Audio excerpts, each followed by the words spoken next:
don't know why this wants to work sometimes and not other times. Okay, so basically here's what we've got. Down at the bottom of the tree, we've got the roots. The roots are good for anchorage, right? Holding the tree in the ground. They're good for storage of energy.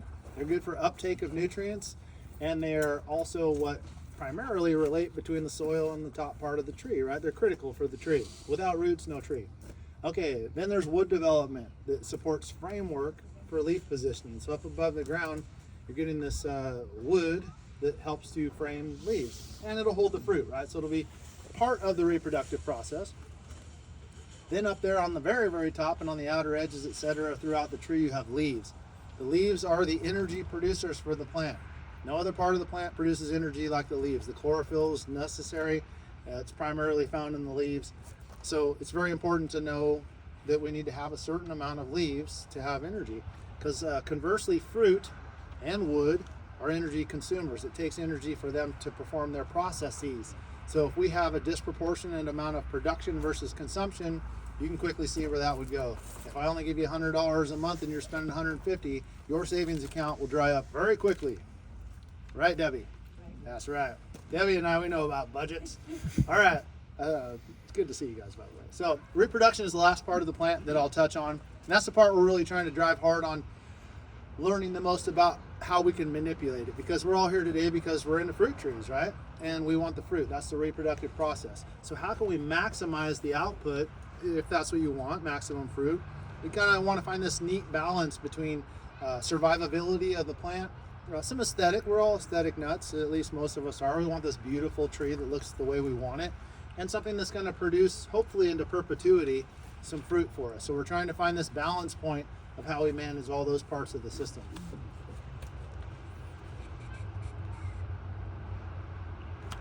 Okay, so here's where we get into our handout. So on the very first page of the handout, very, very top of the page, we'll start there. We've got the term, there's a little line pointed to it. It says terminal bud. Everybody catching that? Okay, so does anybody here think they know what the definition of a bud is? And this is Fred's definition. I didn't go to a science book, so it can be right, it could be wrong. Anybody? Take a stab. Nobody? Nobody. Thing turns into flower. Yes, that's true. A more expanded definition that I would give it is a bud is an unexpanded growth point on the plant. So it is a point where there's going to be a source, an origin of growth, right? So then when we use terms like terminal, lateral, axillary, those are that prefix is the place on the plant that bud is located, right? So if we say terminal bud, that's at the end of a branch, the top of the tree, the side of a lateral twig, etc. Axillary bud is interchangeable during the winter on a dormant plant. I think you can still call it a lateral bud on an evergreen, but they're at the base of every leaf. There's a leaf axil where the petiole attaches to the stem. There is a bud at that base of that leaf petiole. It's called an axillary bud. It's important to know they're there, because that's where you can get a growth response or expect growth from the tree, right? So when it's dormant, they show up as lateral buds. People call them dormant buds, lateral buds. The clinical term is axillary bud. So just beneath it, to tell that it's from a leaf, it'll have a little scar there that shows where the leaf once was. There's a process that involves pushing off the leaf and it leaves a scar. So now here's where it's gonna get like, wait, you're crossing my eyes on all this. You can also call it a node. And the reason why we're going to use the term node in certain circumstances is a node designates the growth point, the position on the twig. The distance between the two nodes is the internode. And the reason that we would want to know that term is because as we talk about pruning, we're going to use the term internodal cut or a nodal cut. And we'll talk about how that might change wound response behavior or growth behavior. Everybody following me so far? Okay. So to the far left of this photo, you'll see these brackets. And the very first bracket says, this year's growth, 1 year wood. And on the right side, at the bottom, there's a little triangular pointing part that says, scars left by terminal bud scales of previous winters. And I'm going to bring this into perspective. there's one last point that I'll point out right below terminal bud. It says bud scales. So the fast math is bud scales fall off, they leave a scar. It's called a bud scale scar. The bud scale scar designates the end of the previous season's growth and the beginning of the next season's growth. Now, how many of you have eaten an artichoke? All right, stop me if you've heard this one. So artichokes, what are artichokes? Bud guy. Bud guy. It's a flower. You're eating a flower bud on a thistle plant, right? And those little things that we pluck off and dip in our favorite whatever dip, you're eating the bud scales. So when you get to the end of all those scales and we leave that ring of that kind of cobby growth all the way around it, you have effectively made a bud scale scar out of your artichoke. So that's how it looks on the tree. So I would say 1, 2, you can usually, and it's a little harder on certain species of trees, but in most fruit trees, you can see up to about 3 years of growth. After that, that growth, that bud scale scar will dissolve into the thicker, older bark, and there's not much you can assume. I think it's about 4 years old, maybe 5. But really the only way to know is to cut it off and count the increments. But for the sake of what we're here to do today, you need to know where to find these first 3 years of growth. Everything past there, you can assume is older than 3 years pretty safely, and that will put you into a pretty safe category of assumption for what we need to know. Okay, so does everybody feel pretty comfortable if I said, go find a terminal bud, you know where it was, find a lateral bud, you know where it was. If I said, hey, find me 1 year's growth, 2 years growth, 3 years growth. With practice, you'll get good at it. But I want you to know that this is now a cheat sheet for how to find that part of the plant. This is in the young part of the plant, mind you. So it's always going to be at the extremities or on the new part of growth. So why is that important? So what's the difference between a node and bud? Oh, great question. What's the difference between a node and a bud? There really isn't a difference. So I might say that I wouldn't call a terminal bud a node, because node typically has to do with lateral. So lateral buds are called dormant buds when the leaves are off. They're called lateral buds. They're called nodes, and the scientific term is axillary bud. So that's all interchangeable. So a node is a bud. The distance between the two nodes is our internode, and again, that's going to pop up later as a fun fact. And you're going to sling it around. Once you get done with this class, you're going to be slinging around some terms, right, when you're pruning. You're like, whoa, that's pretty intense. You're like, hey, listen, you had to go to class. So if you flip through here, so that's your twig anatomy on the front. Now let's go back to, let's start at apples. It's all alphabetical. It's black and white, so you kind of have to see that they're underlined. The headings are underlined. So we have apple on the first page. Second page, sorry, after the twig anatomy. Everybody found apple? Okay, follow along. There's no test. I'm gonna go at the pace that I see a lot of nods and not a lot of, So, apple. They produce most of their fruit terminally, right? We know that means on the end of something, right? On spurs. Like, wait a second, Fred, we didn't talk about spurs. We'll get to that. But on spurs that are found on wood 2 years and older. So now all of a sudden, we're just kicking the surface, but we know how to find 2-year-old wood. And we know where older than that wood is. If we go back toward the point of origin, all the way down to the roots, that's your oldest part of the plant, the bottom. And so if you go down from the terminal bud to the first set of scale scars, 1 year, 2 years, 3 years, anything past there is older. So as you go back toward the source, it gets older. So now I know I'm pruning an apple tree and I want to nurture wood that's fruitful. If I'm from the terminal bud to the first bud scale scar, I'm in 1-year-old growth. That's not fruitful. So I can't make an ask of anything in there to become fruitful. I can't. Biologically, it can't happen. Now, if I get down into 2-year-old or older, I'm going to start seeing morphology in the twigs that becomes, in apples and pears, they become spurs. Or in plums, they'll become spurs too, and you'll start to see this spurring growth. So now I know I'm dancing in the fruitful part of the tree. So if I were to over prune my tree, just kind of like, well, this looks like a good spot here, but I'm taking out a lot of that old wood, I'm going to take out a lot of my fruit. Now wait a second, Fred, I over pruned. I had this guy come in, he said he knew what he's doing. Or I love it, it's when the spouse does it, right? Like, I sent him out there and oh God, I can't believe what he did. sit tight because you're going to get a response, and we'll talk about responses. That response initially will be 1 year old, right? It's not fruitful yet. Patient. The next year, now we're back in business. We're fruitful. So don't freak out if you cut too much in some part of the tree. You can't prune out the biology of that specimen, if that makes sense. Okay, so apple tree, 2 year old or older. And then we have some more tidbits of info, and these are all things that I pulled out of a production manual. So almost everything in here is based on fruit production. This is like from the production industry, the agriculture industry. So don't be worried if you leave a spur on for too many years or cut it off too early. That's just to give you an idea of how they can be productive and for how long. So if I know that it's grown on 2 year old or older wood, I know what part of the plant I want to nurture to get my fruit to happen. Okay, so I'm going to be leaving a lot of 2 year old growth, but I may take out some 1 year old growth if it's too dense. Maybe I want to let more light in. I'll maybe cut out some 1 year old growth because it's not my fruitful wood. Now let's go back to peach/nectarine. But it will become fruitful wood. It Next will year. become fruitful wood. So it depends on, and we're going to jump into this more advanced concept of trying to manage that balance between vegetative, which is the young growth in an apple, and the fruitful, which is the older growth. Because if I cut out all the new growth because I want maximum fruit production, perhaps, I could, and we know that fruit is an energy consumer, but I've just culled out a lot of the energy production. I may get a great apple year, but I'm asking it to go into the bank and pull stored energy, right? So if I leave too much foliage and not enough fruit, well then I still have a healthy plant, but not as much fruit. So where do I find that sweet spot? So knowing what is vegetative versus what is fruitful.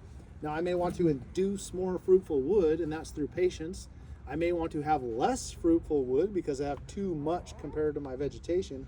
So yes, you're right, you can wait and it'll become it, but sometimes there's purpose in leaving it and in taking it. Make sense? Okay, so now let's jump over to peach and nectarine. Okay, here's where we're going to totally go like way to the other end of the spectrum. Bears fruit almost entirely on 1 year old shoots. 1 year old shoots. So if I were to prune a peach tree like an apple, I might not have much fruit because I cut a lot of the 1 year old shoots out of my apple if it's really dense. Maybe I want light in there. I'm cutting a lot of those water sprouts, we would call them, out of there. Where on a peach tree, if I go, oh man, I just want 2 year old wood, you won't get much fruit. So you have to rely on that last year's wood. And where we see a common mistake made is generalizing fruit tree care. So if I can leave you with no other takeaway today, that every species, most every species, has a unique fruiting method. So immediately before I go, if you're going to go out into your orchard and you're going to go to whatever, fig, persimmon, pomegranate, peach, plum, apple, the best thing you can do is flip it open, find out what part of the plant it bears fruit on, and that'll tell you a lot about where to focus your efforts. Question? So if you're trying to keep something dwarf or like small, like a peach, you've got to be really careful because if you cut off all the new shoots from last year, you won't get any fruit, right? So the question was, if you're trying to keep your peach dwarfed, you need to be cautious not to cut off last year's growth or you won't get fruit. Yes and no. So yes, if you over prune everything back and you cut off a lot of last year's growth, you might not get much fruit. But what do we know? In a year, what's going to happen? It'll come back, right? So it's like, oh, I blew it this year. Just wait. But if you're trying to find that sweet, and you'll get good at it, you'll find the sweet spot. Because if you want to, we would call those water sprouts, right? And we'll get into the definition and some examples of water sprouts. But you want to induce, you almost have to induce water sprout growth via a lot of light exposure and heavy thinning and reduction. So in a peach tree or a nectarine, you're going to prune anywhere between, don't hold me to it, don't put them on the ground and then measure them against the volume of the plant, but you're somewhere between 50 and 75% removal every year because you're trying to initiate sprout growth because that's your fruitful wood for the following year. Where in an apple tree, if you hammered it back by 50 or 60% or 80%, you're probably cutting out a lot of your fruitful wood, and then all you're going to get is a flush of young growth that's vegetative only. So both trees, it's just a quick mirrored example of one extreme to the other. And if I prune a peach like an apple, I'm going to mess something up. And conversely, if I prune an apple like a peach, I'm going to mess something up. All right, so let me get through some slides here and see what train of thought I'm supposed to be on. So water sprouts. Anybody think they know what the definition of a water sprout is versus a sucker? Because they're two I hear the term interchange, but I'm going to teach you why they're different. Anybody here think they're the same? Suckers, water sprouts? I already gave it away. I said they aren't. Nobody? Okay, so a water sprout, the definition is it's a vigorous shoot arising in fruit trees, any grafted tree, but almost every fruit tree out here, almost every one is going to be grafted onto some type of rootstock. We'll talk about why that's important to know in a little bit. Anything originating from that graft union down is from the genetic material of that rootstock. Typically, it's not what you want. If that's what you wanted, they wouldn't have grafted something else on the top. Typically, the rootstock is designed for the soil, the top stock is designed for the fruit. So anything developing above that graft union, up in the desired species, and it's usually a vigorous shoot, that year it's primarily vegetative, that's called a water sprout. So the old days of cut out the suckers, be careful, because if you take Oscar, myself, another person who's trained in arboriculture, trained in nursery lingo, and you say, hey, go cut all the suckers out of that tree, there's only one place I'm looking for suckers. If you say down at the, did you say where they were? The person. Oh, so basically it depends on who you're talking to, but in the old days, I hear this thrown around. Yeah, go ahead and cut all the suckers out of there. Well, what do you mean when you say suckers? Because I know what it means in the industry, so let's just clean up the term a bit, because you'll find that there's two different terms for a reason. So water sprouts above the graft union. So if it's not grafted, they can come from the ground, but on a fruit tree, it's above the graft union. So here's a quick example. This is my pomegranate. It does not have a rootstock, so all those shoots can be classified, in my opinion, as water sprouts. This is a fig. It's hard to see it, but it's coming from up in the trunk. That's a water sprout. Now, I can use a water sprout to my advantage, but most times, there's very few always nevers. Very few always nevers. Just remember that. Very few always nevers. A lot of subjectivity in tree care. Suckers.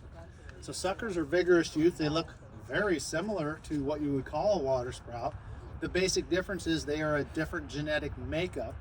They're the same response mechanism, different genetic makeup than the tree you want.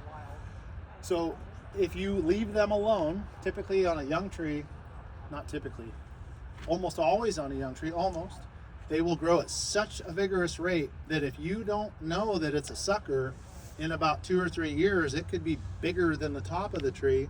And then about 5 or 10 years later, like, man, the first year those peaches were darn good, and now they taste cruddy. They're like not sweet, they're tough. It's because the rootstock took over, you didn't notice it, right? And it wins. It looks like a peach tree because it is a peach tree. It's just from the rootstock. So, What can you do at that point?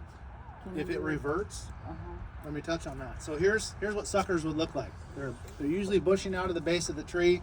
I'm sorry for the difficulty. Sometimes we don't have bad light here. Today we do. In essence, you've got a flush of growth coming out of the ground level, out of the rootstock of this tree. Here's the closest thing to an always that you're going to get. You should always take those out. But okay, if you're like, well, listen, Fred, it's a plant, man. Just let it do what it wants to do. Then you don't have to. But if you want your fruit to produce the way you bought the tree intended to do it, then yeah, you should take them out every time. So the question was, what do you do if it reverts? If you've still got enough vigor in your top stock, the original stock that you wanted to keep, you can cut all those suckers out and see if it'll put that energy back into it. Usually it's under several years of neglect where you can't win the battle back, because it'll just consume too much of the trunk tissue. What's considered taking them out? Cutting off the base, digging them out, or Good question. So the question was, what's considered taking out suckers? There are some trees that just basically sprout off of the stem, cut it back.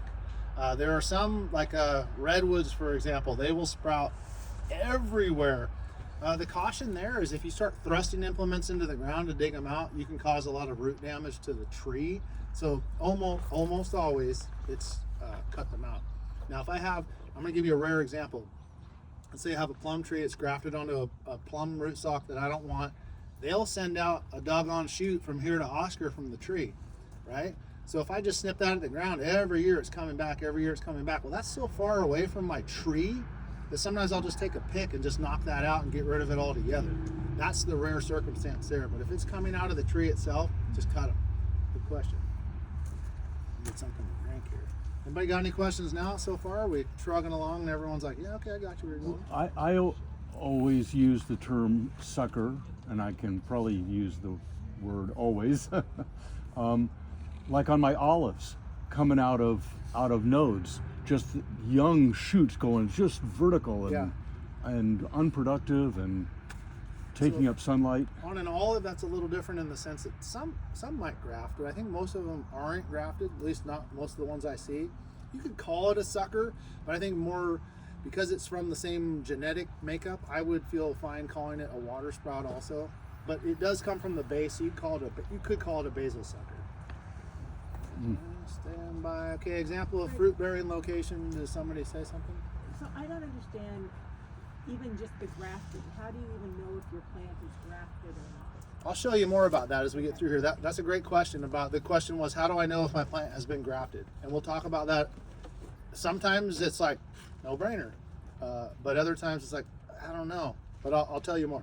Okay, so example of fruit bearing location of certain varieties of trees. It's just again we're just skimming the surface. This isn't like write it down. He's going to tell us every species. Just some ones that are distinctly different. So pear tree, almost identical to an apple tree. I prune my pear like my apple. It bears terminally on the wood that's 2 years old or older. The spurs live a similar amount of time. And this other highlighted thing was just a little tidbit I pulled from that literature, and it was about how you should consider pruning it. Pull out the weak wood, stuff that's low vigor, remove water sprouts as needed for light penetration, height management, and thinning to allow less fruit set. So on the left-hand side of this photo, if you can see it, of this slide, is the vegetative growth. Terminal bud backwards to my bud scale scar. I'm in 1-year-old wood on a pear that's not fruitful. It's going to be vegetative. You can see that it's a slender stem with a bud, then a bud, then a bud, then a bud. You're looking at what's going to happen. It's all going to be leafy. Now over here on the right, you can see that's what a fruit spur looks like. That's very old. It transitioned into fruitful at its second or third year of existence, and then it like decelerated into this slow incremental every year flower bud. That's the difference. If I went through cutting out all that stuff, I'm cutting out all my fruitful wood, right? Whereas if I cut out all this stuff, I may take a lot of the vegetation away from the plant. So I'm looking for this sweet little dance of vegetative growth, but enough light to get down to my spurs.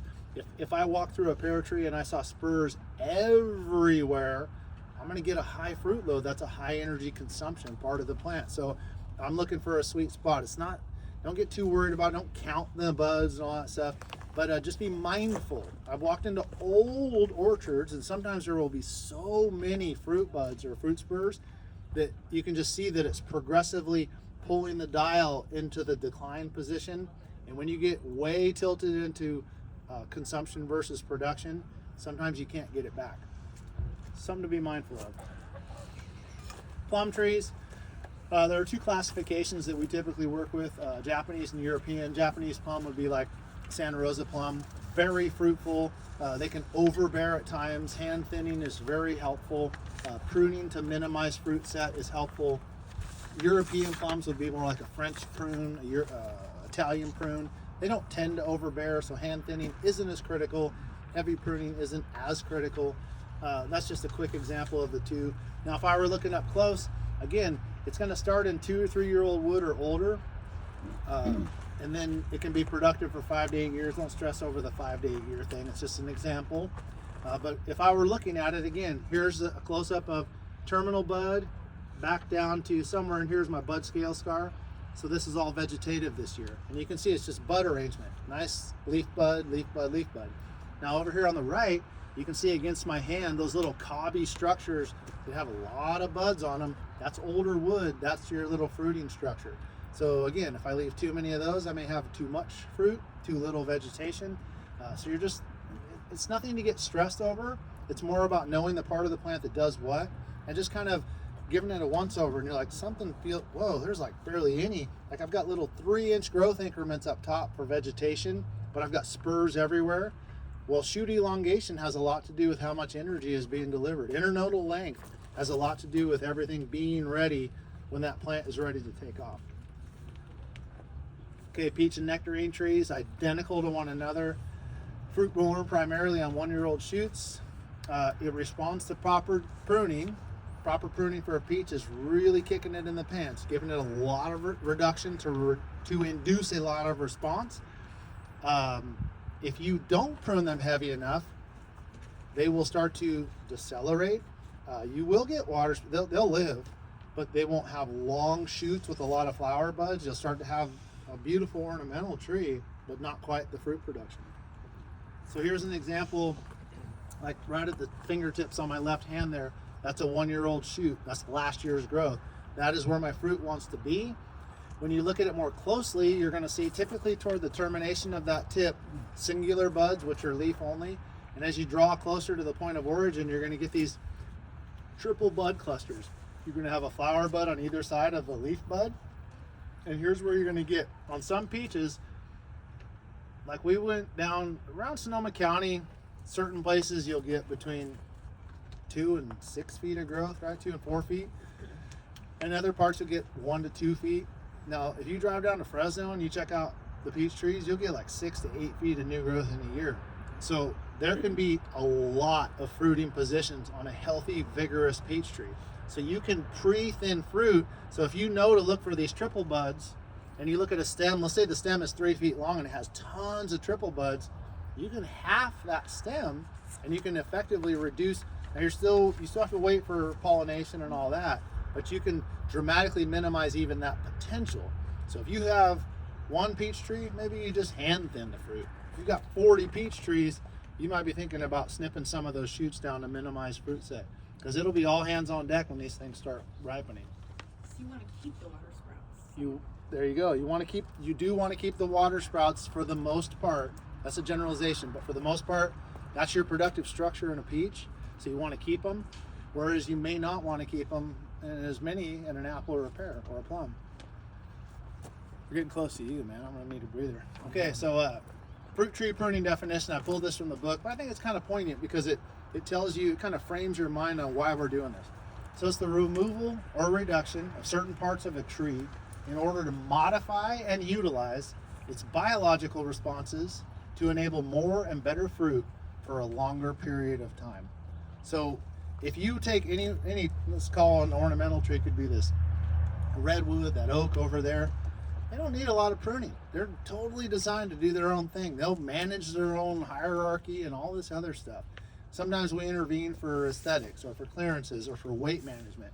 But on a fruit tree, we're pretty much, for lack of a better term, stressing that thing out all the time. It's like, give me fruit, let me cut you back, and all this stuff. So we need to find that sweet balance to give it the longest. We're looking for that crossover of maximum lifespan, highest fruit production, best health during that time.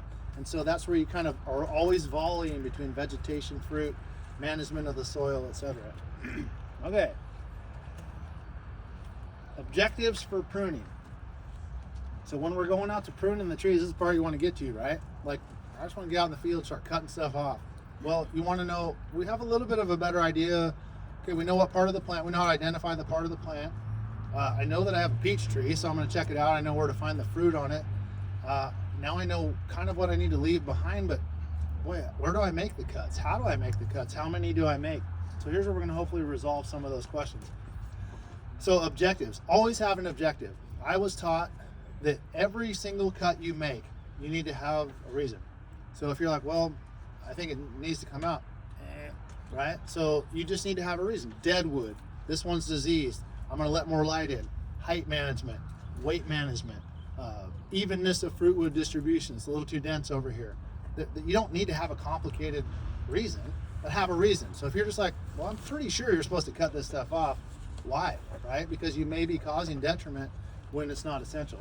So establishing the structure of a young and developing tree is one objective. Removing dead, dying, diseased portions can be an objective. Sunlight exposure, air movement, fruit wood distribution, and we kind of talked about that. We know where it wants to bear fruit. If I were to thin one half of a tree really heavy, and then I leave all the fruitful wood on the other side, well, that may have an impact on the loading on the tree. It could cause reduced growth, like elongation on the side that's doing a lot of fruiting, and more expanded growth on the other, so I'll get like an inequitable movement in the tree. So distributing that is something to be thoughtful of. weight distribution, which could couple with fruit wood distribution. But weight distribution can just be static loading. If that limb is long and levered, maybe I need to bring it in so I'm not so worried about it breaking. And then height management. Height management is up to you.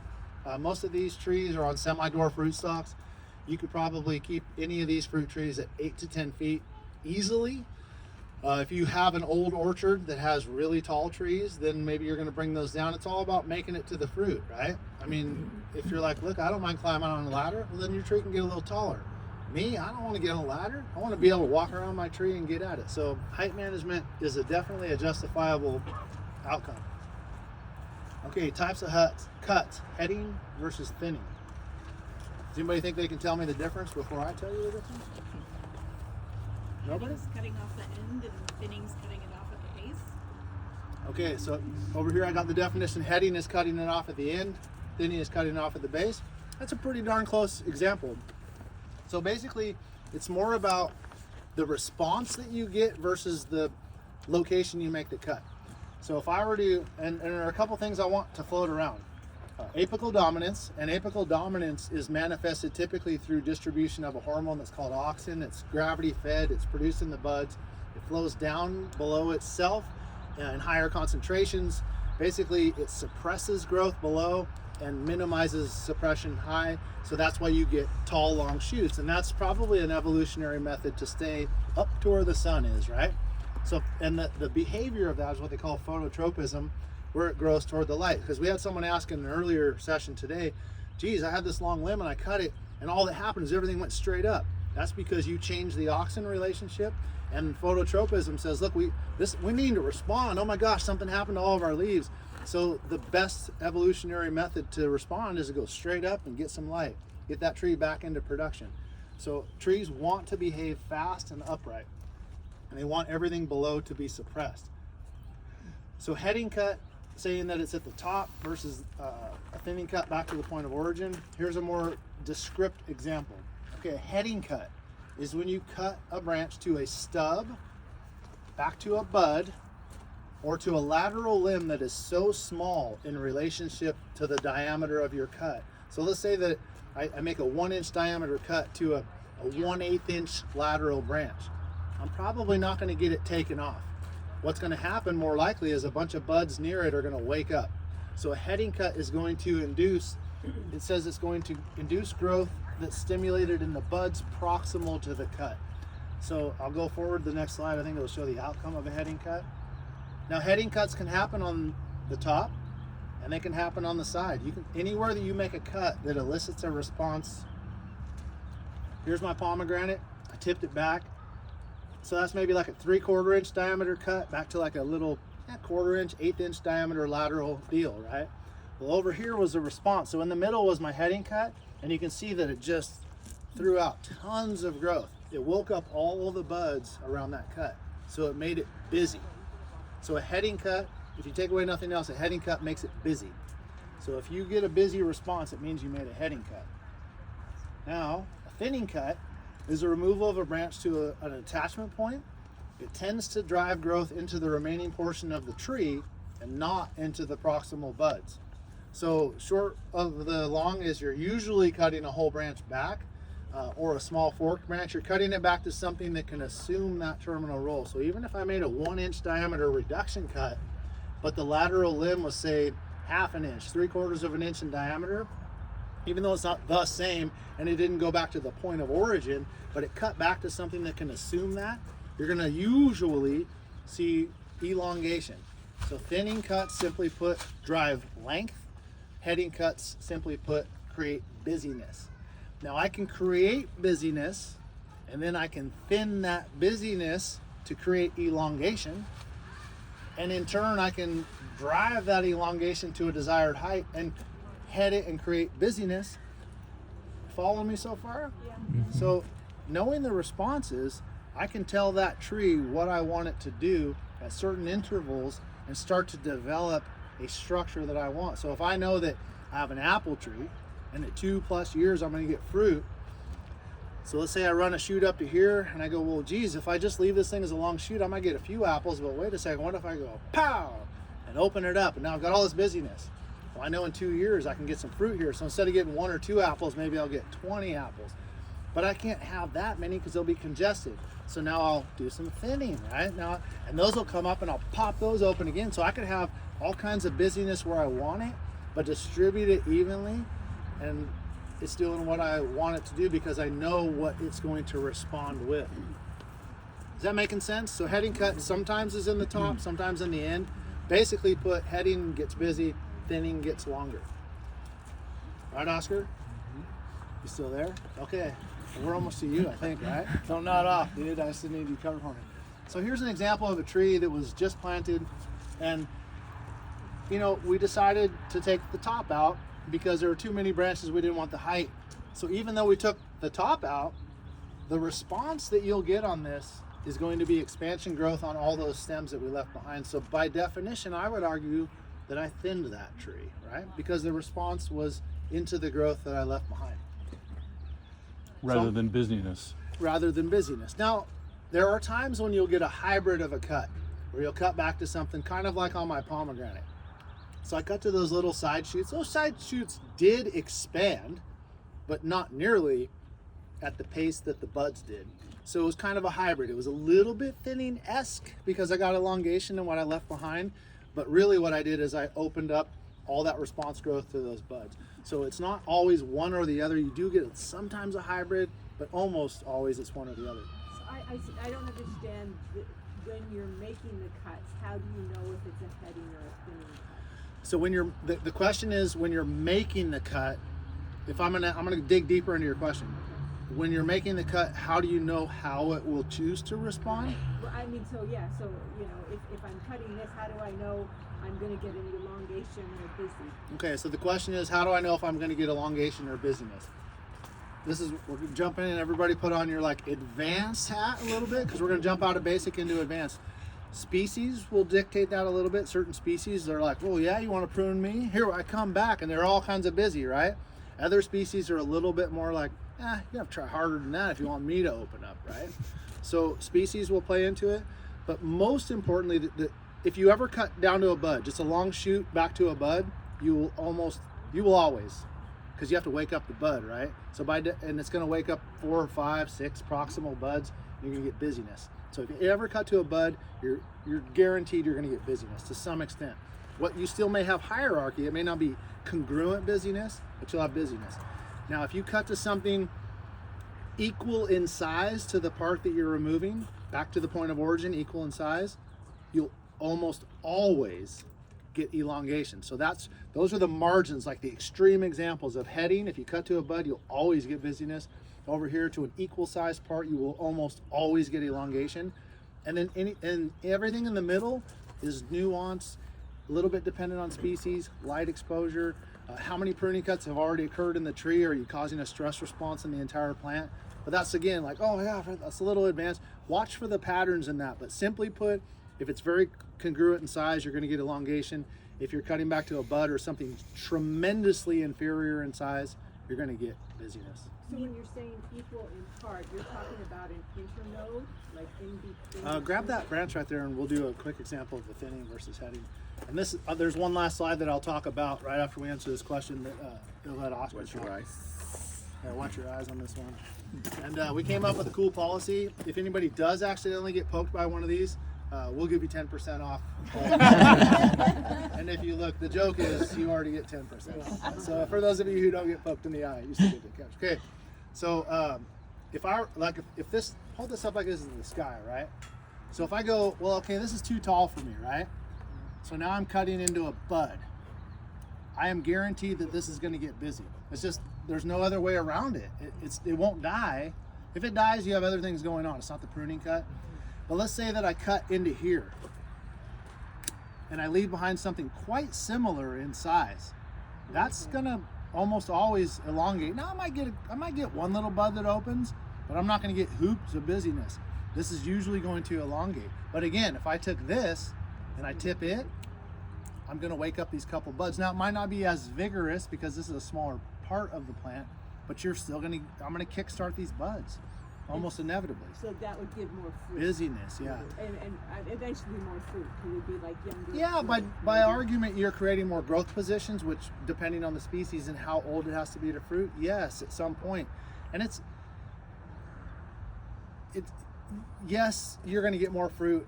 It sometimes it can get to the point where there's so, like this part of the tree, let's call this the margin of the tree, like up here, right?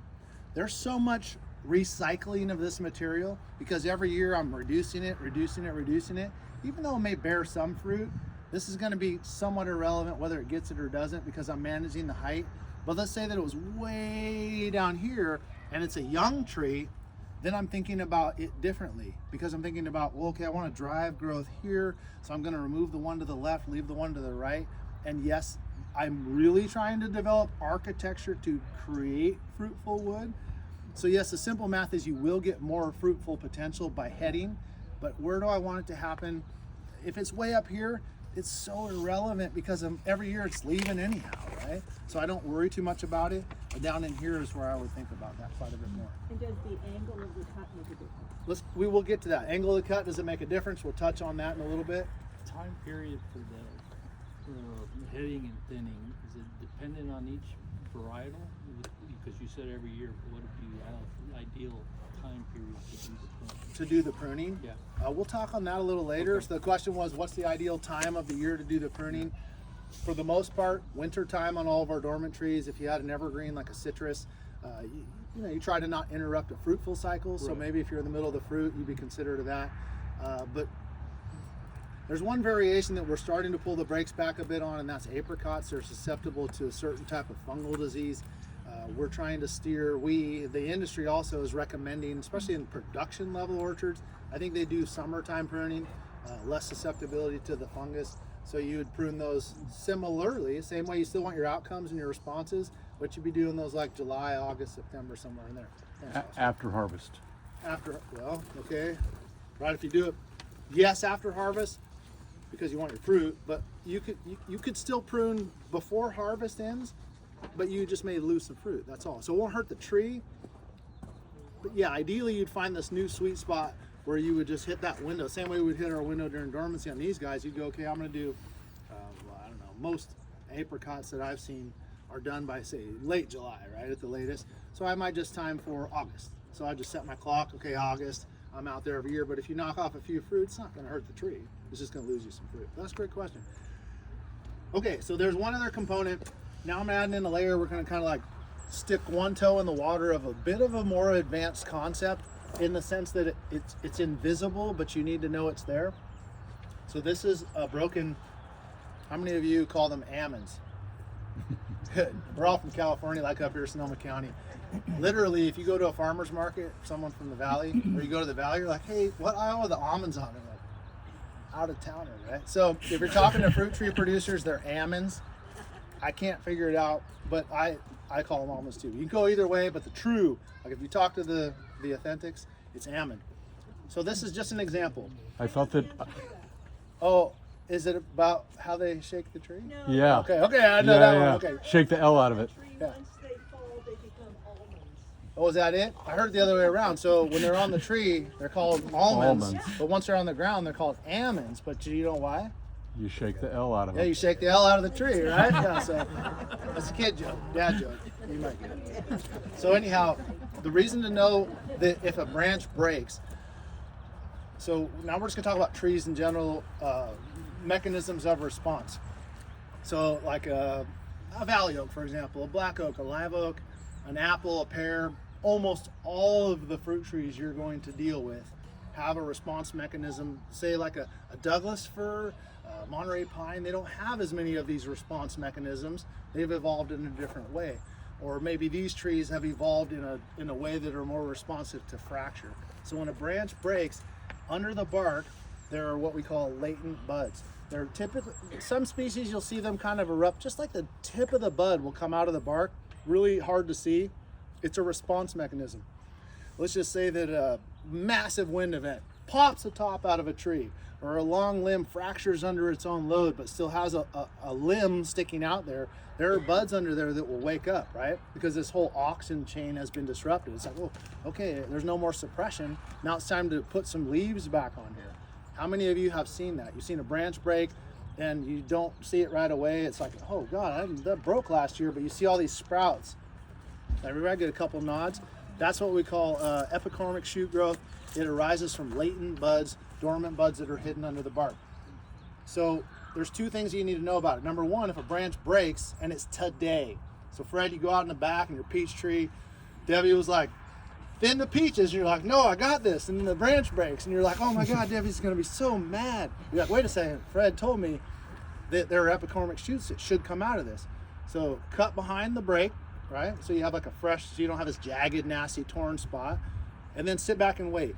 Most, it'll start to respond. You'll see it not too long after the break, definitely within a full growing season. If it doesn't do it in a full growing season, you did get dieback. But now, wait a second. Nothing broke. Let's just say for simple math, the tree was equal. Had this massive right-hand limb, massive left-hand limb, and one breaks. Now you've got this terrible asymmetry, right? You're like, well, I read in the book you're supposed to cut it back to the point of origin. Okay, well, you do that. Now what have you got? You've got this massive lever to one side. And you go, man, I hope I can see if this thing will come back. So you wait, it starts to sprout back. Wait a second, what do we know about, this is where I geek out. I hope you geek out too. So what are those called now? They're epicormic shoots, but what would I define them out? They're these long, vigorous shoots that came out of the wood. Oh, I heard it, but water sprouts. Okay, water sprouts. That means, wait, if it's a water sprout, and it's not going to say, hey, I am a water sprout, but you know it is because it's above the graft union. What does that mean? It's got the genetic makeup of the plant you want, right? And now we know it's an apple tree. How long till we become fruitful? 2 years. So if I sit tight on those water sprouts, I've got apples. But wait a second, oh my gosh, it's so thick. There's just not going to be enough light. Oh, I lost my thinning person. Anyhow, I thin, right? I got too many, but now wait a second, I thin, and now I've got tons of these long. But wait a second, Debbie, what if I make an ask of it early on? What am I doing? Getting it busy, right? If I make some heading cut asks. So I've got this huge, short of the long is I've just learned how to preserve the tree. Branch breaks, cut it back, watch it sprout, thin the sprouts as accordingly, head them when you want, recreate architecture. That whole time, maybe you're like keeping this restrained so it doesn't get asymmetrically heavy. But now you just learned a technique to resurrect a part of that tree using its response mechanisms, right? Number two, we're gonna dump over into a subject that we're gonna cover later, mature tree care. Right, I've got this apple tree, I bought the house, it's 30 feet tall, I can't even reach the fruit. The only way to get it down anywhere near where I can reach it is I've got to make some big cuts in this thing. What's gonna happen? Am I gonna kill it? Is it gonna die back? No. Likely you're gonna kickstart epicormic shoot growth. It's an ask. You're gonna stress the tree a little, but you're getting the tree to respond. And now you're thinning, heading, etc., recreating an architecture lower in the tree. It may be a 2 to 4 year process, but now you've just learned a technique that will give you an outcome that you may have not been aware you can get. Everybody nodding on that one? Okay, Oscar, it's your turn, man. Any questions? None? That means if I send you out there now with some loppers, we're going for it. Okay, I got a question. When you're saying you're cutting to the bud, like how close do you cut? So when Oscar's actually going to touch on that. The question was, when you say you're cutting to a bud, how close to the bud do you cut? We'll talk about that because there's definitely a lot of anxiety that I see people bring to all the stuff that they hear online and what to say in the right angle and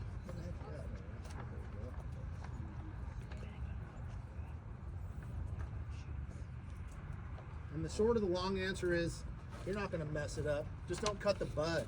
Don't cut the bud in half. Don't cut it off. If you cut too low, the second you cut below the bud but above the other, you're in that internodal space. So because there's no growth point other than the next bud, you're going to have a little dead stub there. Now you're going to get lost in the weeds of the internet ethos. It's going to talk about you're going to get disease and you're going to get a rotten tree. Yes, it's possible, but it's pretty uncommon because again, if we're making heading cuts and we're missing buds way up in the top of the tree that we're constantly recycling, you're. I'm gonna steal the microphone for like 30 more seconds and then give it to you. How many of you have driven through? I use like Ukiah, Hopland. There are pear orchards out there. Got a couple hands here. Anybody seen those? You're driving up north on the 101. You look out, and you go, man, it looks like they just took a hedge trimmer to the top of those trees. Okay, they do. They have a machine that's up above the trees and it saws everything off for height management. How many of those cuts do you think they're right at the bud or right at an angle? No, I don't say that to belittle the question, but I say that to give a lot of peace of mind to you can be pretty darn indiscriminate. And those trees have been up there since I was a kid. They're going to probably be there until you have kids, right? That's how they can sustain disproportionate heading cuts, angles, all that. So forgive yourself on that. Now, if we want to dive in deep, which Oscar will, on the aesthetic aspects of pruning, you want to get pretty darn close to that bud. But don't stress out about all that disease and business because it's just going to make you an anxious mess. Good question. Oscar, you ready? Whew. Good afternoon, everyone. Are you guys learning something new today? Yeah. So my name is Oscar Ventura. I've been in the tree industry for 10 years now. I did 4 years as professional tree climber. Now I do more ornamental and fruit trees. So I know a few things about fruit trees and ornamental trees. I got a lot of information right here. The hard part for me is to share it with you guys, but I do my best. You know, today I want to talk about some of the tools that I use and some of the proper cuts that you can make to prolong the life of your fruit trees and to accomplish what you want to accomplish. Like Fred mentioned, you need to have you need to know what you want to happen each time you make a cut. You need to make it with a purpose. You want to reduce the load, you want to reduce the high, you want the tree to do this thing for you, to grow this way. So you gotta know what you're trying to accomplish with the tree. I went to do a persimmon tree. So the customer wanted to have a lot of persimmon, so they kept doing for year after year. They kept a lot of the fruit wood, but the tree kept growing. So now they have a lot of broken branches. The tree is splitting. Why? Because they never reduced. They never took. They only focus about fruit production, but they never focus about keeping the weight under control. So it's something that you want to keep in mind. You know, do I want a lot of fruits, but at the same time, do I want to keep my tree good? Let's keep moving forward. So over 10 years with vintage, I speak Spanish, English. I'm a crew leader, safety coordinator. I don't want to brag, but when it comes to ornamental tree pruning and fruit trees, I feel pretty confident. Highly skilled with fruit tree pruners, yeah. And then making the proper cuts. When you want to make a cut on a fruit tree, you want to find I hear the question or where to make the cut, how close to get to the bud, where to do the heading cut, and then thinning cuts. Those are good questions because you need to know when and where to make them. It's gonna make a big difference. Like Fred said, if you make a heading cut, the tree is gonna respond with a lot of growth. If you make a thinning cut, you're gonna all the energy is gonna go to the exciting branches on the tree. So first, you wanna make sure your tools they're clean, disinfected, and sharp. That's when every time you make a cut with a sharp pruner, is gonna make a nice clean cut, and that's gonna allow the tree to heal faster and to heal properly. So to disinfect the tools, we use Lysol. It works pretty good for us. We do, like this time of year, we go to from 3 to 4 different job sites. So every time we move from a house from a job site, we make sure to clean our tools to avoid spreading disease. So Lysol works pretty good. Wiping white with alcohol works. Some people use bleach. I don't like using bleach because it's pretty strong on your hands and it can burn your fingers. So just make sure you're Do you disinfect between each tree, or We Just disinfect each between house. each Okay. house, because the trees are. If you have if you notice, if you're working in your backyard, you notice that your tree has diseases, then you want to wipe your prunings before you jump to another tree to avoid spreading the disease. From a ladder or from a ground, know your location for proper cuts. You always want to look for the good angle to make the cut that you want to make. Make a heading cut to either a bud or lateral growth for more focused response. We already talked about that. When you make a heading cut, the tree is gonna respond, and usually you're gonna when you want to start like an open base style of fruit pruning, then that's when you're gonna make a big heading cut, because then you're gonna wake out those buds and it's gonna grow to a nice open base. Tree cut method for branch removal. So today I want to talk about the tree cut method. Have you guys heard or used that method before? It's really simple, really easy, but I just wanna, because that's gonna help you to make a clean cut, especially when you're working with big branches. You wanna use this method to avoid the the branch ripping the bark off all the way to the trunk.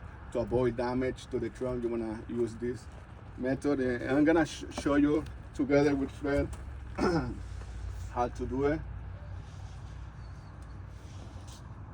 Okay, so let's just pretend that this is a branch coming out of the tree, right?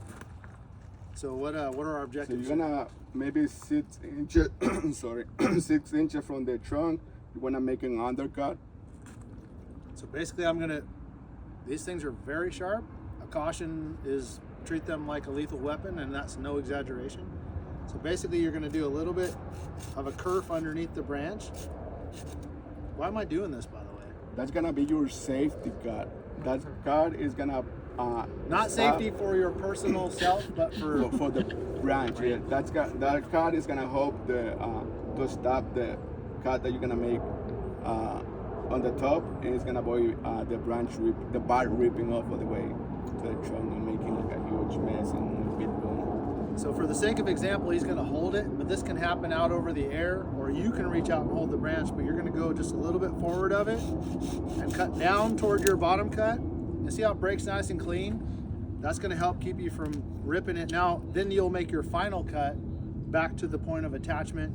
Usually, if this was the parent stem, I'm gonna hold this and make the cut That up a little bit. So like if this is the parent part of the tree, and I've already made my initial cut, I'm gonna make my final cut holding onto it so it also doesn't rip away, but it's now less susceptible to do so because I've taken so much weight off. Now that's gonna be, hope I'm not stealing your thunder, but it's gonna be in proportion with the size of the branch. So Oscar said, hey, go out 5 or 6 inches. Well, if it's a 12-inch diameter branch, you better go out a little further, or maybe take off a lot of little pieces. We're not here teaching you physics and gravity, but hopefully if you've been here long enough, you know that a big piece over your head can end in a hospital visit. So this is just how to do some small stuff: undercut, top cut, finish cut. And that'll help to minimize ripping and so forth. But if the branch is super heavy, start incrementally reducing load. You can take off little wafers if you want, but this is the approved, the industry. The arboriculture industry recommends the 3-cut method. It's very, very effective, much safer for you, and more effective for the tree. Yes, it's gonna keep you. Yeah. Is the angle important of the final cut? Fred, you wanna? We're gonna talk. I think Fred's gonna touch more We're a gonna little touch bit about base angles. more. That's and- gonna kind of, yes. Is the angle important on the cut? Yes. Short of the long in this part of the discussion is there's limb tissue and there is trunk tissue. If you get way over to the trunk and you actually make this massive wound, you've introduced problems into the trunk of the tree where we're trying to keep it out in the, and we'll talk about branch compartments and stuff a little later. But yes, size of the cut is very important. You want to get as close to the trunk without severing into the trunk. Sounds simple, it's more complex than that, but yes, there is consideration. The angle. Not some sort of the angle. If you have parent stem branch coming out like this, right? Almost always, you'll have some elliptic formation if you have an asymmetric load. But let's just say, simply put, it's a cylindrical branch coming out of a cylindrical trunk. Now, for the sake of simple geometry, 90-degree angle, Well, you almost always want to cut perpendicular. That's going to create a nice circular, the smallest diameter branch wound that you can. Now, if I cut at an angle, imagine it starts becoming elliptical, right? And I make a larger wound surface. With a better understanding, and you'll get this over time or observation or reading, there's a response that comes out of the trunk where it puts callus tissue over the wound, and it creates response wound wood, and it covers it. The sooner that covers it, the sooner it can create a compartment which will withstand and hold decay to a minimum. So the closer you get, the sooner it can close over. Too close, too big of a wound, it's into the trunk tissue. Too far away, it can't get the wound closure because there's no energy out there to close. It's back by the trunk. So if the short answer is you want to go 90 degrees to the cylinder. So even if my parent stem is here, my lateral limb is at 45, I'm still kind of going down 90 degrees to make the smallest diameter cut as close to the point of attachment as I can. And it's a complicated concept because sometimes you get too close, but that's the short answer. Smallest diameter cut as close to the trunk as you can. Sounds good. So just to review, your undercut, then your second cut is gonna be on top of the like couple of inches after you make your first cut, and then you're gonna make your Oh, Oscar, hold the microphone up a bit closer. then you're gonna make your final class, and it's gonna be a lot cleaner Better? compared if Sorry, it guys. rips. If it rips again, sometimes the first time that when I was learning how to prune trees, I make a lot of mistakes. So I didn't do my undercut. So I remember one time, so all this part right here, it ripped down. So you want to avoid that.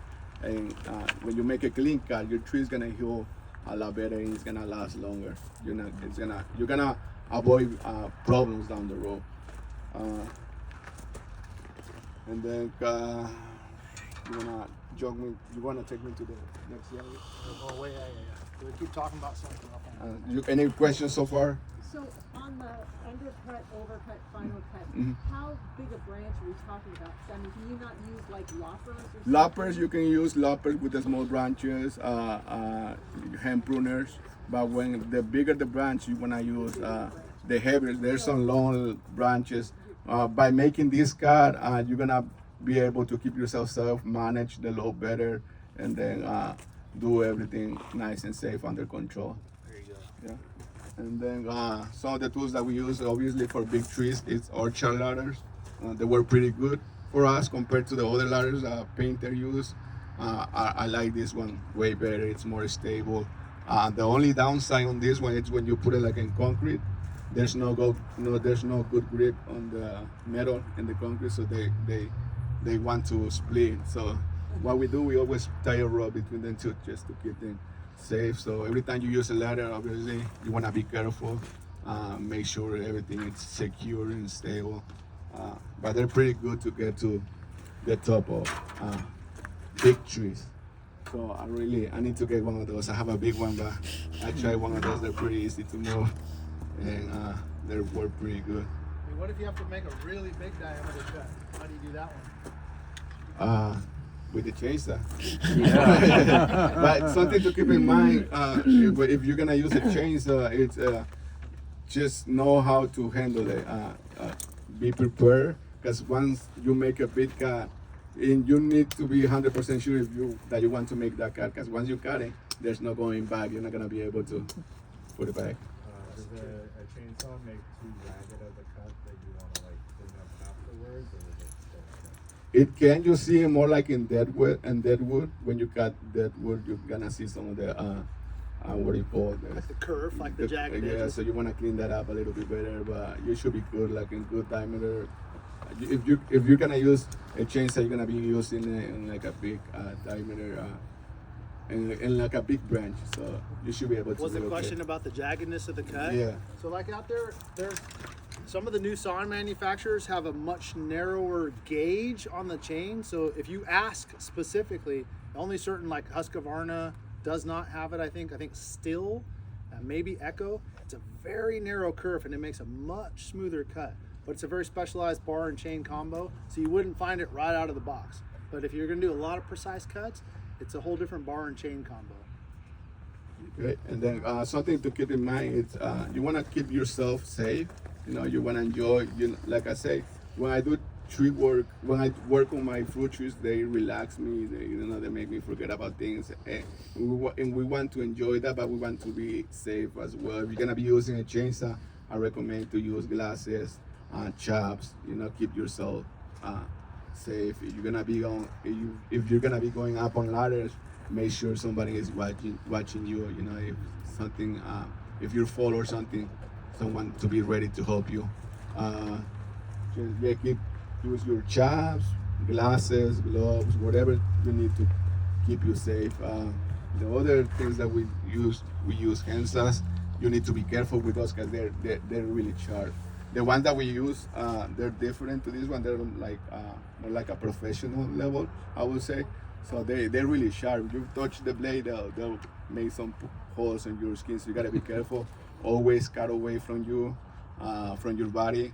So these are pretty good for small branches, 2 inches and greater. And if you're gonna cut something bigger, then use a chainsaw. Loppers, they're also pretty good tools for pruning. They're easy on your hands. You don't have to put too much strain on your fingers. You have more leverage, and you can cut bigger wood with those. And just remember, make sure to keep your tools sharp and clean. The pruners, most of the time, that's all what I use, especially with young trees. I can cut, I can shape, I can do details in shaping with my pruners. These are bypass.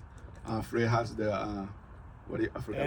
Anvil. So I prefer this one because this one they make a much cleaner cut compared to that one. That one has like a flat bottom that it just kind of crush the branch instead of making a clean cut. Let's see what we got. I have a question. For your tools, how am I gonna sharpen it? Am I gonna bring it to somebody to have my nice clippers and my loppers sharpened? Am I gonna use the little whetstone on my own? And You can do it by yourself, and then or you can, if you have the money to pay for it, you can hire someone to do it. But at the end of when we finish, you can come to me. I can show you, give you some tips how to do it. The stone works pretty good. You just gotta know how to use it. Sorry. You wanna say something? I was going. Any other question before I get the mic to Quick Fred? question. When he used that little saw at the beginning, it looked like the saw had rust on it. Mhm. Does that affect anything? Is that? Not that I know that's of. not No. bad It just thing. means it sat in the bed of the truck for too long. Yeah, once you keep this, my workshop broke down, so all my tools I'm in the just other teasing. trucks. I would say rust might play into it. If you have a really rusty blade, it may break at some point, but I don't know of any worry over the tree. Okay. And I'm just teasing. Shoot, these tools take a lot of abuse. You think you use bypass? Yes. What does Fred use? I use Anvil. What's the advantage of that? The advantage is I get to sleep in the house with my wife because she bought these for our wedding. And, I would not. No, I love these. They work good. Keep them very sharp. They tend to crush the tissue a little. Bypass is the preferred for most.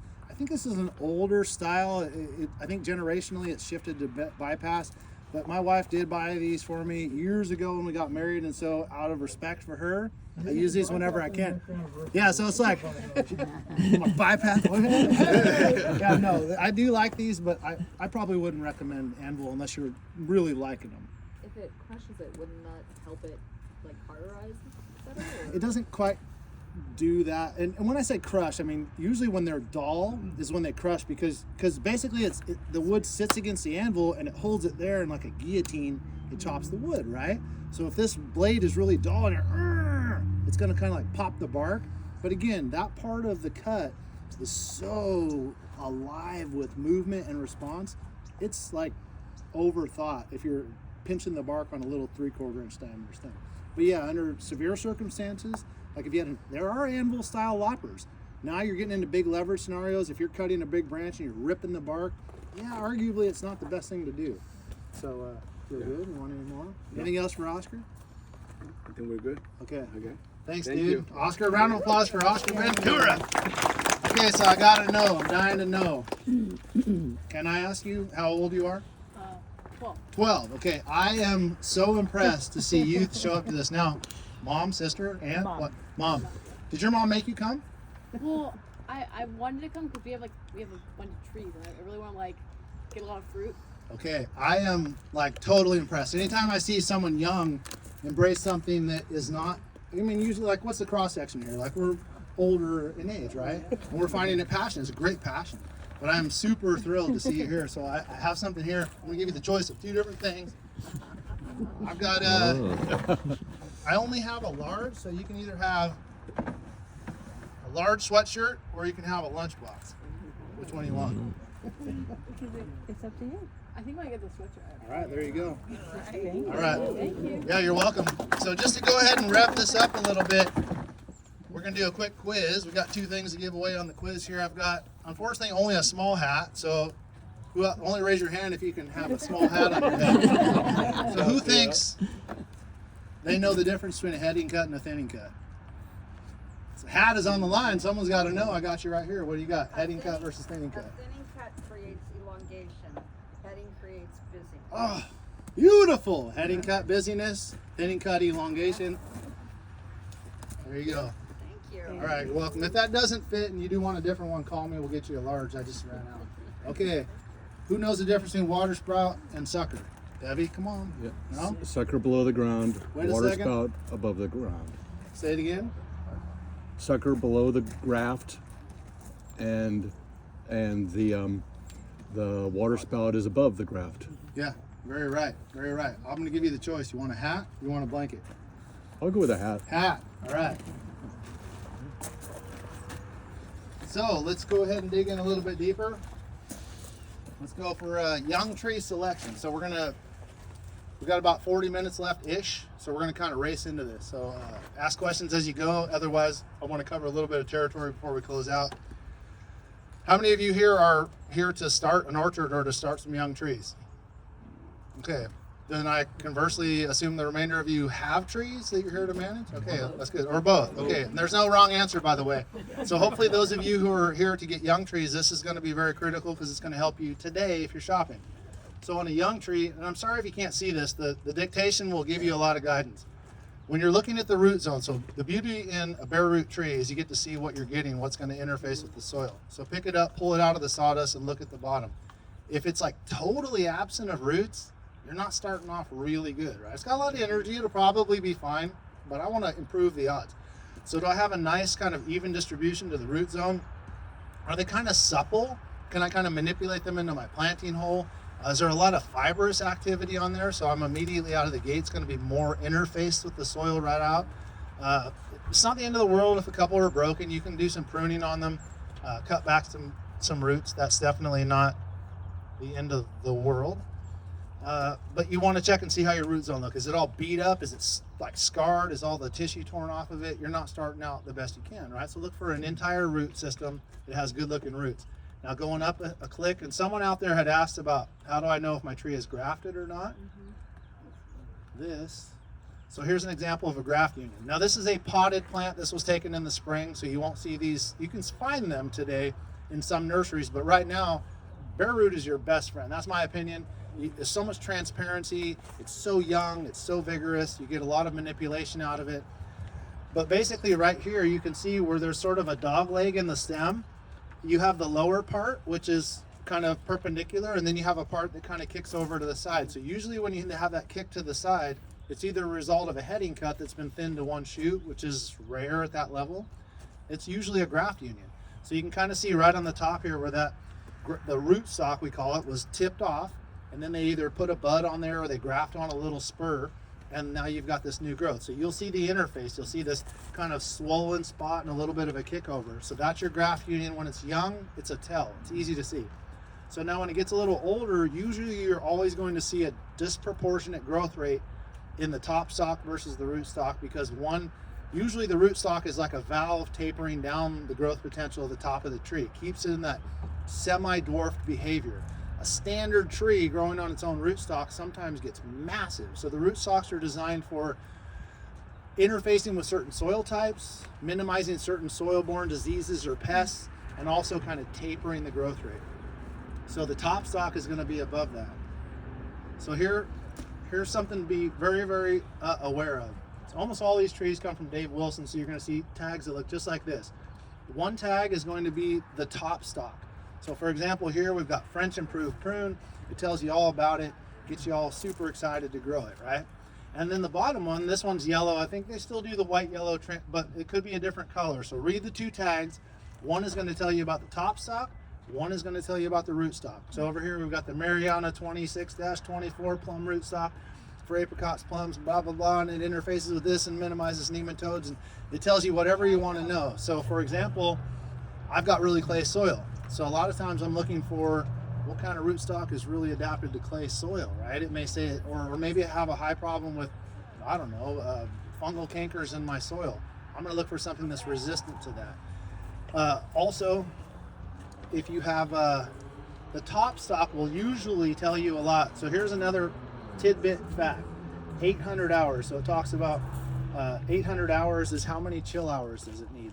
It talks about self-fruitful. So those are two other important components. So if you go out and you buy a Bing cherry, right? Oh man, this guy's selling cherries on the side of the road. I want my own cherries. Well, you go and you buy a cherry, most times you need a pollinator. So read the tag. It'll say self-fruitful. All by its onesie, it's going to make fruit for you. If it says, hey, it needs a pollinator, you know, Black Tartarian is the pollinator for this tree. Well, you got to get it, or your neighbor needs to have it, or you need to already have it to get the benefits of pollination, right? So a lot of people will plant a tree and go, I haven't gotten any fruit, or I get barely any. I need a pollinator. Chill hours. Know your zone. You can probably go to the county and you can find out where your locale, how many chill hours you get. And that's a certain amount of time under a certain temperature above another, and that allows for maximum dormancy, best production of fruit. So if you have something that calls for 1,800 chill hours and you live in Bodega, probably going to come out behind the deal, right? So you might want something lower in chill hours. Those are things to be mindful of. Checking out the rootstock, everything looks good. I've got the top stock I want and a rootstock that's developed to my soil. You have just kickstarted yourself in a direction that most people are unaware they even needed to be headed in. So now you've already gotten your money's worth out of this class, right? Proper planting depth.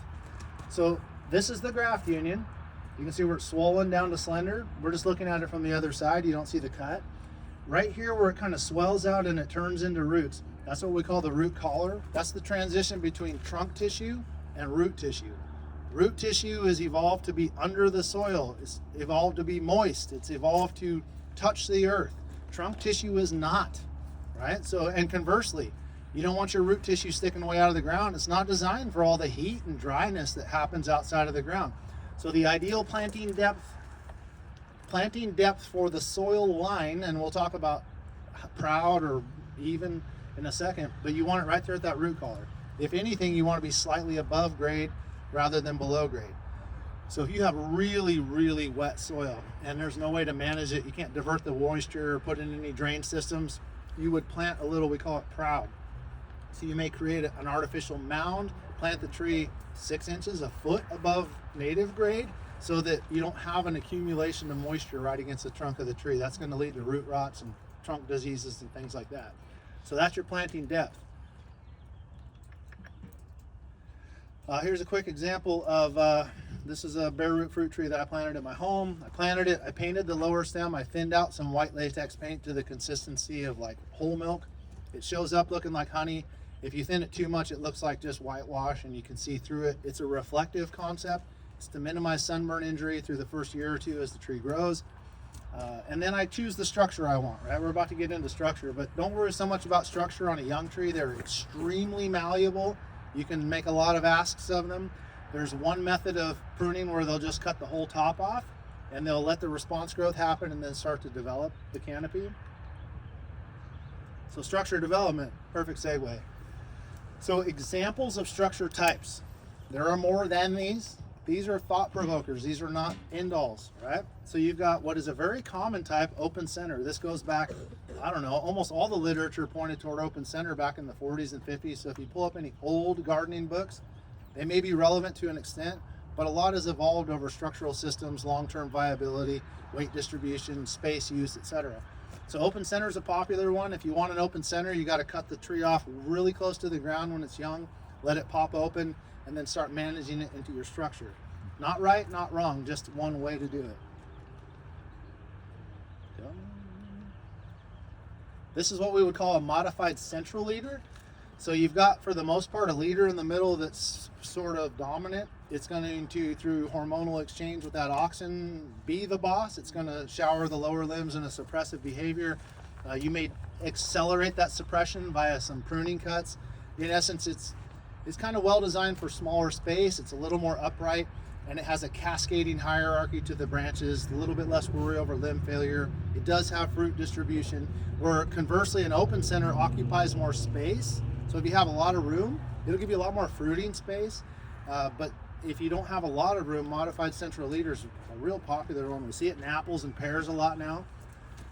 This was sort of, I don't know, hodgepodge of the two that I had come across. It was an older tree. This is an extreme example of total fruit tree production where they've literally only left two main stems, one direction, one the other, each side. So they go on for what seems like miles. This is like acres and acres down in Fresno or Ridley or something. And on either side, there's just enough space to fit a tractor, and they're maximizing production out of these trees. So weight distribution wise, height distribution wise, this is one, I call it an extreme example. We don't walk into backyard orchards and see this. It's an example of what you can ask of a tree and get productive. Now, mind you, in production fruit trees, they look at its economics, right? They want maximum longevity, maximum production. They're pulling out trees, barreling under acres and acres of trees and replanting all the time. Most of us, we want them for a long time. So that's a big ask on a tree to hammer it back that frequently, but it can be done. So here's what we might call like a fruit bush. Sort of open center-esque. They cut it really low to the ground at youth. They've probably got a rootstock on there that's very restrictive. They've got that tree down to maybe 6 or 8 feet above the ground level on a production scale. So that's probably, I mean, I might make the opinion that it's for accessibility to the fruit. They're not putting people up on equipment, up in a high liability situation. Maybe it gives them more fruiting surface area, I don't know. But that's one other way to do it. A real popular one, espalier. Some people call it espalier. I've always been told it was espalier, so bear with me if you think it sounds awkward. It's a very two-dimensional method of growing trees. So a lot of people do it when they have limited space. It's extremely artistic. Some people love the artistic. It's very, oftentimes there's a lot of symmetry involved. You can do it columnar. You can do it lateral like this apple tree on the right. So that apple tree is probably 20 feet at least on either side of the main stem. It's supported by some support props. And it's just got a flush of fruitful wood and vegetative growth that jump off the top of that massive architectural limb. And every year you're pruning that long limb like a tree, but that's a long-term outcome of an espalier right there. Certain trees aren't as tolerant of it, so I wouldn't try to take a peach or an apricot or even a plum really into the espalier realm. They don't tend to respond well. Figs are pretty responsive. Apples and pears love it. So those are, it's open, right? It's open to concept.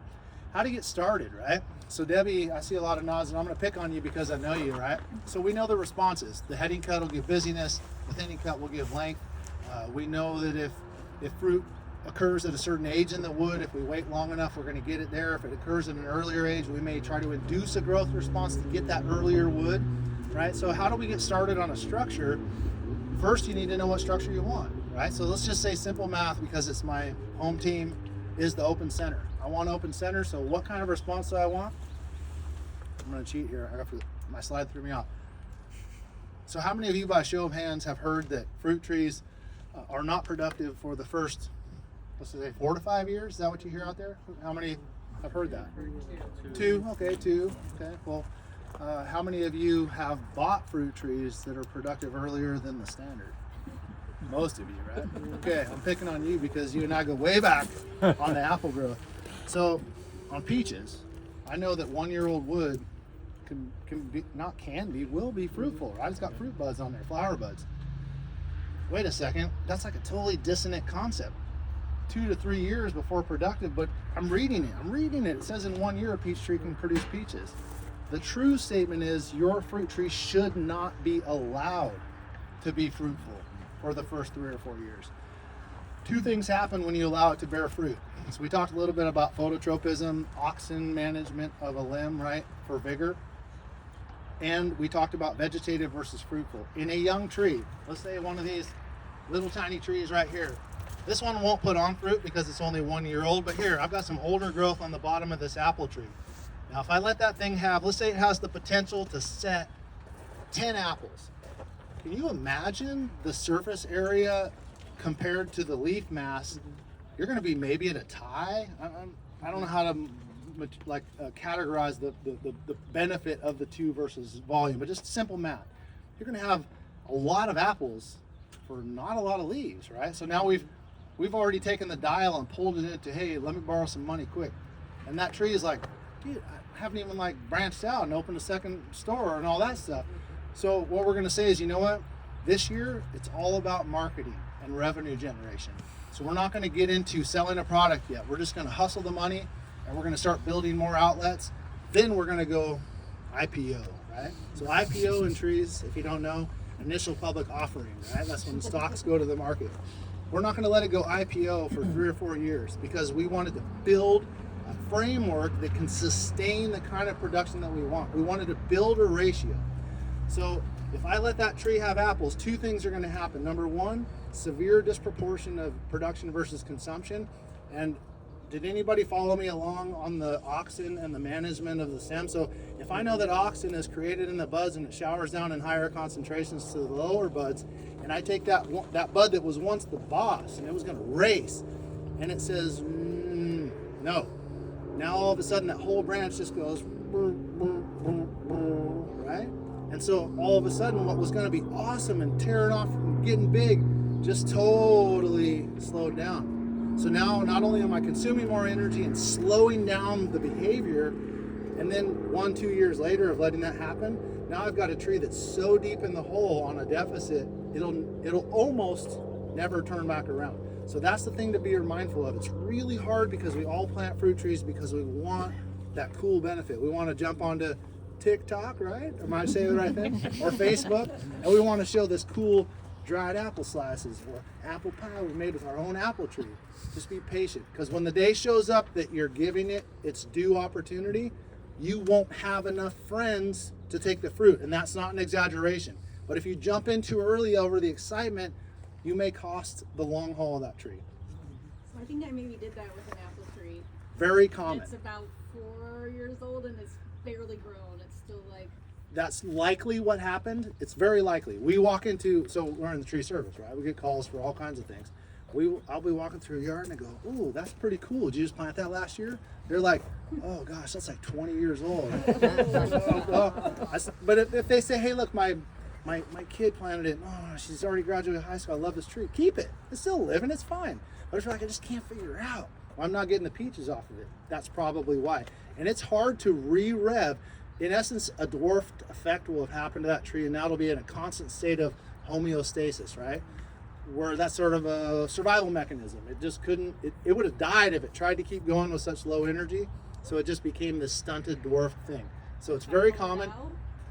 Economically speaking, no emotion, objective.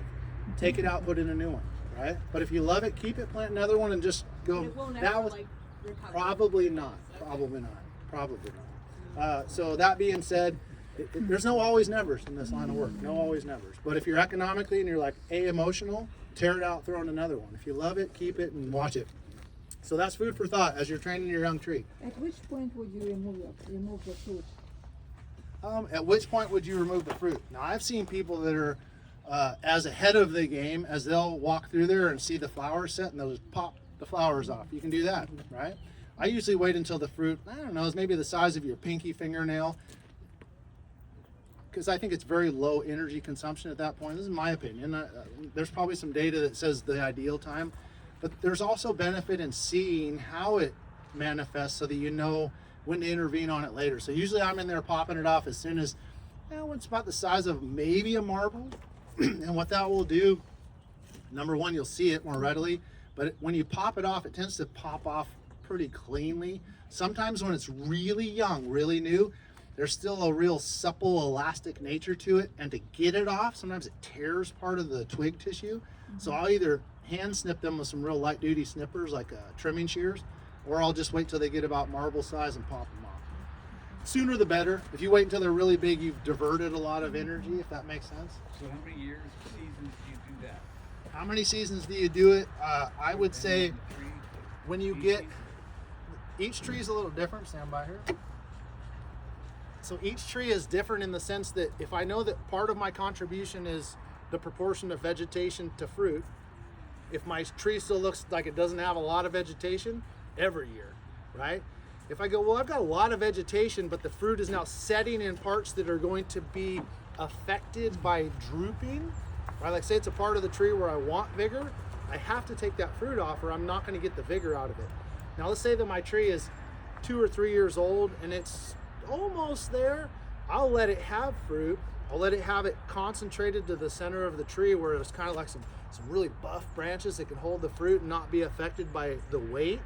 And just like in a really disproportionate amount. If I've got a ton of foliage and I'm leaving 5 or 10 apples, you're probably not tempting fate at all. So about my second or third year, I'm doing sort of a couple like trial tease runs on the fruit just so I can kind of get my excitement up.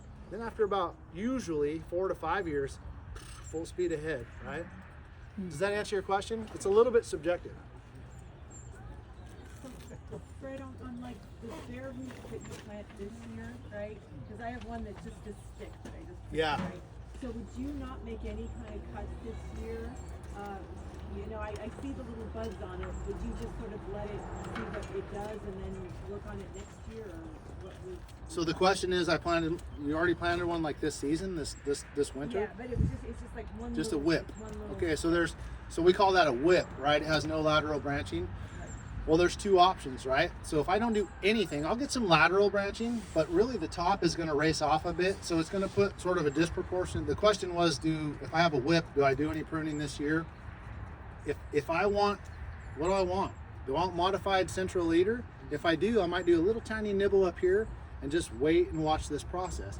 If I want open center, I have to give it an incentive to create architecture, and that incentive is through growth response by heading it, right? There's this little study that came out, there's a study that came out by this professor at Davis. This is like fruit tree production central. This was on almond trees, heading at planting. So heading, if we were to plant it and knock the top off to start the open center, we call it heading. So if we headed it at planting versus don't touch it at planting, they saw dramatic increases in root development at youth, the first growing season, in limb retention. Because there's communication between the buds and the roots, right? So it doesn't kill the tree to head it, but there's now speculation that long-term viability is associated to minimal pruning at planting. Now that being said, if you've got a bunch of busted limbs and all kinds of crazy architecture, so I'm the old school me was plant, cut, paint, walk away. And I had 95% success, right? Some trees would kind of rev up slow. So there's theory that if you allow it to develop more root zone, it's going to have a quicker communication with the soil, faster movement of all the energy processes, right? And a better head start to go forward. That's the theory that I'm getting out of it. So I'm doing like this hybrid of pruning where felt essential. Otherwise it's plant, leave it alone. Maybe wait till summer, because most of these studies showed the first few months of existence. So maybe wait till summer and then start doing a little bit of those asks. Then the following winter, hammer that thing, right? That's what I'm getting out of it. Does that answer your question? Thank you. Yes. Okay, sounds good, but we'll see. Okay, one thing we're thinking about, aspect ratio. This is especially going to apply in older trees. Now I got to really go quick because I love ground cover. So in older trees, when we're looking at branch architecture, we're looking at what we call aspect ratio. Parent stem, lateral stem. So that lateral stem would be, if I were to make a ratio out of the two, I would say the lateral stem is unit 1 and the parent stem might be 2 or 3 times the thickness. So 1 to 3, 1 to 2, it's a pretty low number. 1 to 1 is the highest statistical likelihood of branch breakage at the union given the 1 to 1. So when you get into 1 to 4, 1 to 5, 1 to 8, likelihood of breakage at the union is really low, right? So as you're developing a young tree, you're watching for aspect ratios so that you can help create the best architecture and relationship between the limbs. And older trees, you're looking at aspect ratio to minimize loading on those parts of the plant. Okay, heading cut versus thinning cut. Where do I want my response to occur? So you be the judge. What kind of system are you trying to develop? That'll tell you if you want heading versus thinning. Again, going back to that earlier slide, even though I reduced the height of this tree and by argument we're taking the top out, well, isn't that a heading cut because it's like on the head of the tree? You're going to get a thinning cut response. So you could say that you're heading down the height, but actually you're thinning the tree by definition because you're pushing growth into those other parts. So here's again the quick example of the old days. It was called making the cut. People freaked out when you're like, hey, if you want it to happen, we got to ask it, right? So it would be plant, top, paint, walk away. So this is what the cut will become. This is about 2 years. The cut was down here. I initiated response growth where I wanted it, and then I started to kickstart a series of thinning and heading cuts to start creating architecture through the tree. This is about I think this is 2 years after planting. So some of those limbs were too acutely angled. Plums are very notorious for acute angles. Acute angles of attachment also lend to higher likelihood of splitting. So if I want to get branches to open up a bit, I did this sort of crude but very effective. I took some dowels and I propped the limbs. I spread them open. Push them too hard, they'll break. Push them just the right amount and they'll stay open. They will become rigid in that form after a couple of years. So spreading is a very effective way of creating branch opening. And then conversely, branch tying. So this is a little apple tree. I had headed it at planting. This is maybe midsummer the first year. I had headed it at planting. All these limbs were getting long. They were becoming the arc. I wanted an open center. They were starting to come up, but they were kind of getting all wimpy and they were drooping down. Well, I can't have them droop down because then that whole oxen flow thing changes. I need them to be upright. So what I did is I put like a bamboo stake in the middle and then I tied all the branches up. So like over here you can see that I used the stake in the middle, it was temporary, and I took some soft tie and I pulled all the branches into the position I wanted. So then fast forward, you can see all the branches are now in an upright manner. They've taken a rigid form after about a full growing season. I pulled the ties off. Now I've got a tree that's just how I want it. Because they're not going to do what you want because you asked them politely. You got to get in there and help them out.